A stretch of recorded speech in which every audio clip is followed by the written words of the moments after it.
کہ جب ہمیں ان پر غور ہی کرنے کا نہیں کرنا، ان کی معرفتی ہمارے بس کی بات نہیں ہے، تو انہیں ہمارے لیے بھیجا کیوں ہے؟ وہ ہمارے لیے نمونہ عمل کیوں ہیں؟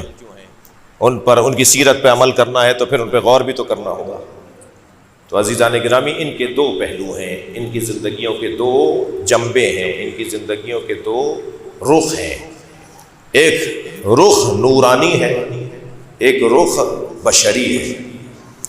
وہ جس کی میں بات کر رہا ہوں وہ رخ نورانی ہے، اور جس پر غور کرنے کا حکم دیا ہے وہ رخ بشری ہے۔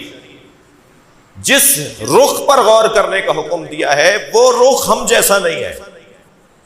جو رخ نوری رخ ہے وہ تو بالکل قابل تصور نہیں ہے کہ ہم اپنے ساتھ کوئی مقایسہ کریں۔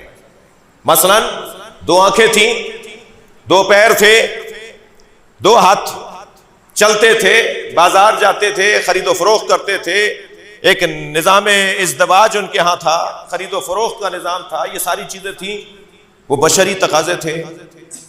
ان تمام چیزوں کے ظاہری طور پر ہونے کے باوجود ان کا اور ہمارے بدن کا اختلاف اور فرق بھی اتنا روشن ہے کہ جو ان کی عظمت اور ان کی فضیلت پر ہمیں معترف کروائے بغیر رہنے نہیں دیتا۔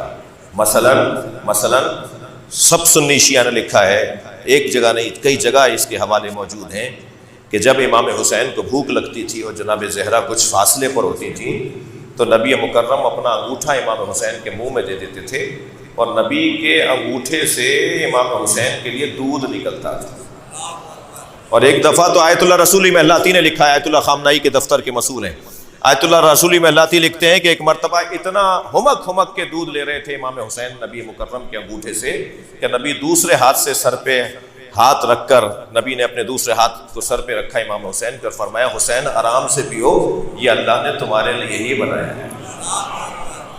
سایہ نہیں تھا نبی کا، سایہ نہیں تھا نبی کا، لکھا ہے سنی شیعہ نے، سرکار دو جہاں کا سایہ نہیں تھا۔ مثلا حضرت، ایک واقعہ نہیں ہے، ہزار معجزات کی کتاب تو علامہ ہلی نے لکھ ڈالی جی، اور کیا خوب کہا ہے علامہ نقن صاحب نے کہ ہمارے نبی کے معجزوں میں اور نبیوں کے معجزوں میں فرق ہے۔ بڑا حسین جملہ ہدیہ کر رہا ہوں، فرماتے ہیں جو سارے نبیوں کے معجزے تھے وہ ہمارے نبی کے مشغلے تھے۔ صلوات پڑھے محمد و آل محمد جی۔